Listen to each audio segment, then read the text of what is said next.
கிறிஸ்துவுக்குள் பிரியமான சகோதர சகோதரிகளே, உங்கள் யாவரையும் இயேசு கிறிஸ்துவின் இனிதான நாமத்தினாலே வாழ்த்தி வரவேற்கிறேன். தேவனுடைய வார்த்தை சொல்லுகிறது, சத்தியத்தையும் அறிவீர்கள், சத்தியம் உங்களை விடுதலையாக்கும் என்று சொல்லுகிறது. இன்றைய சிந்தனைக்கு எடுத்துக்கொண்ட வேத வசனம் எபேசியர் 2வது அதிகாரம் 1. அக்கிரமங்களினாலும் பாவங்களினாலும் மரித்தவர்களாயிருந்த உங்களை உயிர்ப்பித்தார். எப்படி இருந்தோமா? நமக்கு உயிர் இருந்தது, ஆனா ஆவியில மரணம் ஏற்பட்டிருந்தது. ஆவியில மரணங்கிறது இல்லாம போறது கிடையாது. சரீரத்துல மரணம் இருந்தா ஒருத்தங்க இல்லாம போறாங்க இல்லையா? அது போல இல்ல. ஆவியில மரணம் அப்படிங்கிறது தேவன் இல்லாத வாழ்வு. தேவன் இல்லாத வாழ்வு தேவன் பார்வையில எப்படிப்பட்டதா இருக்கு? மரித்த நிலைமை. இதுல உயிர் கொடுக்கறதுக்கு தான் இயேசு கிறிஸ்து என்ன செஞ்சாரா? வந்தார். அந்த ஆவியில் மரித்த நிலைமையில நம்ம எப்படிப்பட்டதுல இருந்தோம் பாருங்க. எபேசியர் 2:12. அக்காலத்திலே இயேசு கிறிஸ்துவை சேராதவர்களும் இஸ்ரவேலுடைய காணியாட்சிக்கு புறம்பானவர்களும் வாக்குத்தத்தத்தின் உடன்படிக்கைகளுக்கு அந்நியரும் நம்பிக்கை இல்லாதவர்களும் இவ்வுலகத்தில் தேவன் அற்றவர்களுமாயிருந்தீர்கள் என்று நினைத்து கொள்ளுங்கள். அக்காலத்திலே அப்படின்னா இயேசு கிறிஸ்து வராத காலம், இயேசு கிறிஸ்துவை ஏற்றுக்கொள்ளாத காலமாயிருந்தாலும் அக்காலம்தான். அக்காலத்திலே இயேசு கிறிஸ்துவை சேராதவர்களும் இஸ்ரவேலுடைய காணியாட்சிக்கு புறம்பானவர்களும் வாக்குத்தத்தத்தின் உடன்படிக்கைகளுக்கு நம்ம எப்படி இருந்தோமா?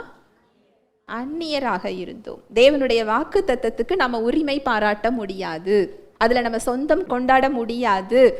அதுல நமக்கு உரிமை இல்லாம இருந்துச்சாம். அவருடைய தயவையும் கிருபையையும் இரக்கத்தையும் அவருடைய அன்பையும் நம்ம பெற்றுக்கொள்றதற்கு நமக்கு உரிமை இல்லாம இருந்துதான். அந்நியர்களா இருந்தோமா? வாக்குத்தத்தத்தின் உடன்படிக்கைகளுக்கு அந்நியரும் நம்பிக்கை இல்லாதவர்களும். இந்த உலகத்துல நமக்கு நம்பிக்கை கிடையாது. நம்பிக்கை இல்லாதவர்களா என்ன செஞ்சுக்கிட்டு இருந்தோமா? இவ்வுலகில் எப்படி இருந்தோம்னா தேவன் அற்றவர்களாக இருந்தோம். எப்படிப்பட்ட ஒரு பரிதாபமான நிலைமை இல்லையா? தேவன் அற்றவர்களா நம்ம என்ன செஞ்சோமா? இருந்தோமா? அடுத்த வசனம் சொல்லுது பாருங்க, 13வது வசனம். முன்னே தூரமாயிருந்த நீங்கள் இப்பொழுது கிறிஸ்து இயேசுவுக்குள் கிறிஸ்துவின் இரத்தத்தினாலே சமீபமானீர்கள். அப்படி நம்ம தூரமாயிருந்த நம்மளை, முன்னே தூரமாயிருந்த நீங்கள் இப்பொழுது கிறிஸ்து இயேசுவுக்குள் கிறிஸ்துவின் இரத்தத்தினாலே சமீபமானீர்கள். எப்படி சமீபம்? எவ்வளவு தூரம் சமீபம்? தேவனுடைய ஒரே வீட்டாராகின்ற சமீபம். இயேசு கிறிஸ்துவோட ரத்தம் நம்மளை அந்த இடத்துக்குள்ள கொண்டு போய் என்ன செஞ்சிருக்கு? சேர்த்திருக்கிறது. அவருடைய ஒரே குடும்பமா இருக்கிறோம். நான் அவருடைய உடன்படிக்கைக்கு அந்நியர் இல்லை. நீங்க பரதேசிகள் இல்லை, அந்நியர் கிடையாது. அதுக்கு சொந்தம் பாராட்டாதபடியான இடத்துல நம்ம இல்லை, அதுக்கு உரிமை கொள்ளும்படியான இடத்தில் நாம் நிற்கிறோம். அந்த சமாதானத்தை நம்மோடு அவர் ஏற்படுத்தி இருக்கிறார். அவருடைய வாக்கு தத்தத்துக்கு நம்ம உரிமையானவர்களா இருக்கிறோமா? ஒரு வசனம் சொல்லப்பட்டிருக்கு, 2 கொரிந்தியர் 1:20. எங்களால் தேவனுக்கு மகிமை உண்டாகும்படி தேவனுடைய வாக்குத்தத்தங்கள் எல்லாம் இயேசு கிறிஸ்துவுக்குள் ஆம் என்றும் அவருக்குள் ஆமேன் என்றும் இருக்கிறதே. இந்த வசனத்துக்கு மொழிபெயர்ப்புல எப்படி போடப்பட்டிருக்கு இந்த வசனம் அப்படின்னா, ஏனெனில் தேவனுடைய வாக்குத்தத்தங்கள் எத்தனையோ அவை அனைத்திற்கும் கிறிஸ்துவில் அது ஆம் என்று இருக்குதாம். மறுபடியும் சொல்றேன், ஏனெனில் தேவனுடைய வாக்குத்தத்தங்கள் எத்தனையோ அவை அனைத்திற்கும் கிறிஸ்துவில் ஆம் என்று இருக்கிறது. அப்படின்னா என்ன அர்த்தம் தெரியுமா? தேவனுடைய வாக்குத்தத்தங்கள் எல்லாவற்றையும் நமக்காக என்ன செஞ்சிருக்கிறார் அப்படின்னா அந்த செயலை செய்து நமக்கு அதை பெற்று கொடுத்திருக்கிறாருன்னு அர்த்தம். அதுக்கெல்லாம் நம்ம நோன் சொல்லப்பட்டிருந்தோம். அதெல்லாம் உனக்கு கிடையாது, தேவனுடைய வாக்குத்தத்தங்கள் உனக்கு கிடையாது, நீ அதுக்கு அந்நியரா இருக்கிற, பரதேசியா இருக்கிற, நீ தேவன் அற்று இருக்கிற, அந்த வாக்குத்தத்தத்துக்கு நீ சொந்தக்காரன் கிடையாது, சொந்தக்காரி கிடையாதுங்கிற இடத்துல நம்ம என்ன செஞ்சுக்கிட்டு இருந்தோம்? இருந்துகிட்டு இருந்தோம். ஆனா அவருடைய வாக்குத்தத்தங்கள் எத்தனை வாக்குத்தத்தங்கள் இருக்கிறதோ அது எல்லாம் கிறிஸ்துவுக்குள் நமக்கு ஆம் சொல்லி என்ன செய்யப்பட்டுதான் கொடுக்கப்பட்டாச்சு. நமக்கு அனுமதி கொடுக்கப்பட்டாச்சு. அந்த உறவு நமக்கு கிடைச்சாச்சுன்னு அர்த்தம். அந்த வாக்குத்தத்தங்கள் எல்லாம் நம்ம வாழ்க்கையில நமக்கு சொந்தமாக அங்க என்ன செய்யப்பட்டாச்சு? கொடுக்கப்பட்டாச்சு. ஆம், எஸ், அதை வாங்கிக்கோ அப்படின்னு சொல்லி அவர் என்ன செஞ்சிட்டாரா? கொடுத்து விட்டார். ஒரு மொழிபெயர்ப்பில் இந்த வசனம் அப்படிதான் மொழிபெயர்க்கப்பட்டிருக்கு. ஏனெனில் தேவனுடைய வாக்கு தத்தங்கள் எத்தனையோ அவை அனைத்திற்கும் கிறிஸ்துவில் ஆம் என்று இருக்கிறது. ஆகையால் தேவனுக்கு மகிமை உண்டாகும்படி இயேசு கிறிஸ்துவின் மூலமாக நாம் தேவனுக்கு கூறும் ஆமேன் என்று சொல்வதில் இருக்கிறது. உங்களுக்கு மறுபடி நான் இதை புரியும்படி சொல்றேன். தேவனுடைய வாக்குத்தத்தங்கள் எத்தனையோ அத்தனையையும் கிறிஸ்து நமக்கு ஆம் என்று அவர் கொடுத்திருக்கிறார். நமக்கு அது நோ கிடையாது, நமக்கு அது கிடைக்காம இல்லை. எல்லாத்தையும் நமக்கு அவர் என்ன செஞ்சிருக்கிறாரா? உனக்கு கொடுத்துட்டேன்னு சொல்லி என்ன செஞ்சிட்டாரு? கொடுத்து விட்டார். தேவனுக்கு மகிமை உண்டாகும்படி இயேசு கிறிஸ்துவின் மூலமாக நம்ம அந்த வாக்குத்தத்தங்கள் ஒவ்வொன்றையும் ஆமேன் என்று சொல்லி நாம் பெற்றுக்கொள்வதில் அது இருக்கிறது. இந்த வசனத்தோட அர்த்தம் அதுதான். ஹல்லேலூயா, பிரைஸ் தி லார்ட். என்ன வாக்குத்தத்தங்கள் எல்லாம்? இயேசுவின் தழும்புகளால நீங்க என்ன செஞ்சிட்டீங்க? சுகமாயிட்டீங்க. இது உங்களுக்கு எஸ், ஆமா, உனக்கு சுகம் என்ன செய்யப்பட்டாச்சு? கொடுக்கப்பட்டாச்சு. அது அவர் கொடுத்துட்டாரு, இயேசு கிறிஸ்து கொடுத்துட்டாரு. இது எப்போ எனக்கு கிடைக்கும்? கிறிஸ்துவின் மூலமாக அதை நான் ஆமேன், அதை பெற்றுக்கொள்ளுகிறேன் என்று ஒத்துக்கொண்டு அதை நான் பெற்றுக்கொள்ளும் போது அது என் சரீரத்தில் என்ன செய்யப்படும்? கொடுக்கப்படும். அவருடைய வார்த்தை என்ன சொல்லுது?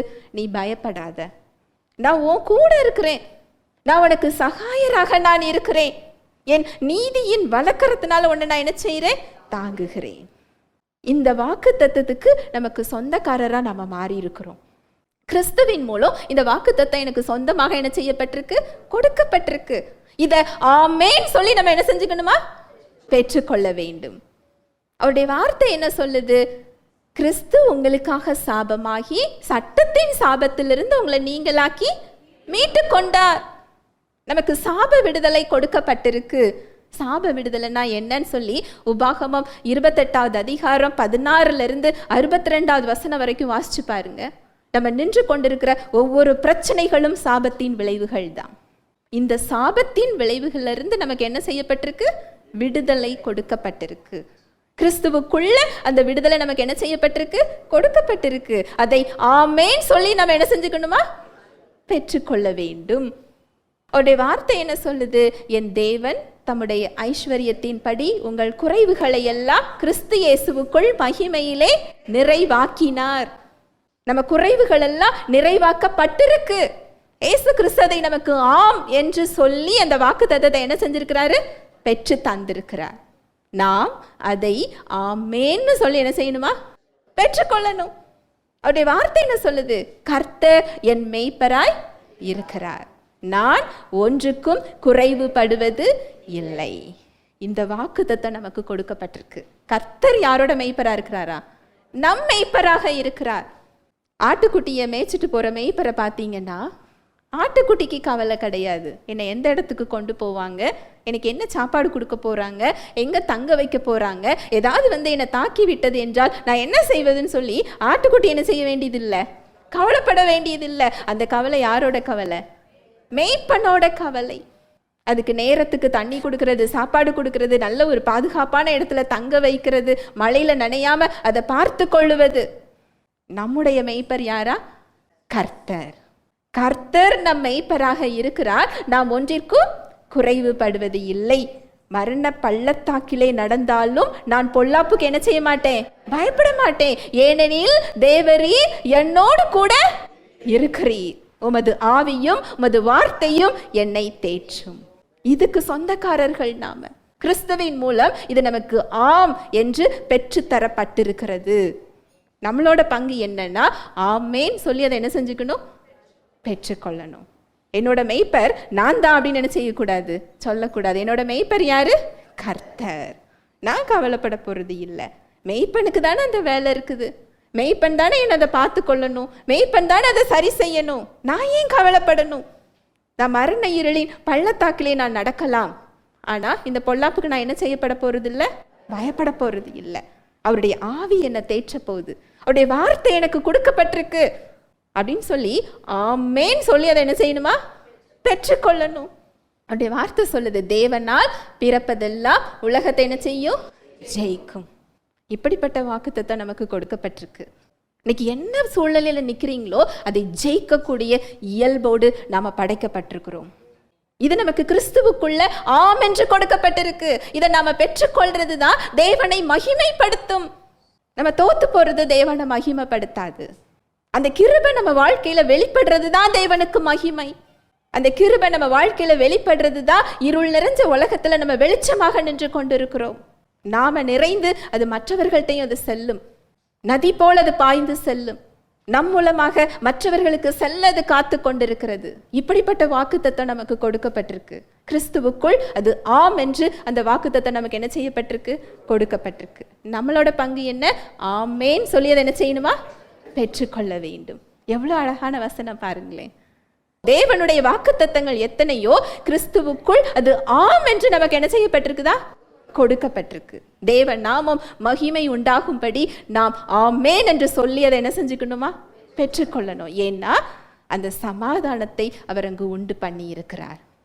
ஹல்லேலூயா, பிரைஸ் அல்லா.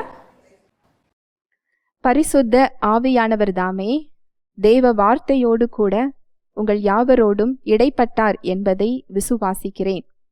தேவ வார்த்தையில் சொல்லப்பட்ட சத்தியத்தின்படி சிந்திக்க, செயல்பட இன்று நாம் தீர்மானம் எடுப்போம். தேவனுடைய கிருபையும் சமாதானமும் உங்கள் அனைவரோடும் கூட என்றைக்கும் இருப்பதாக. ஆமேன்.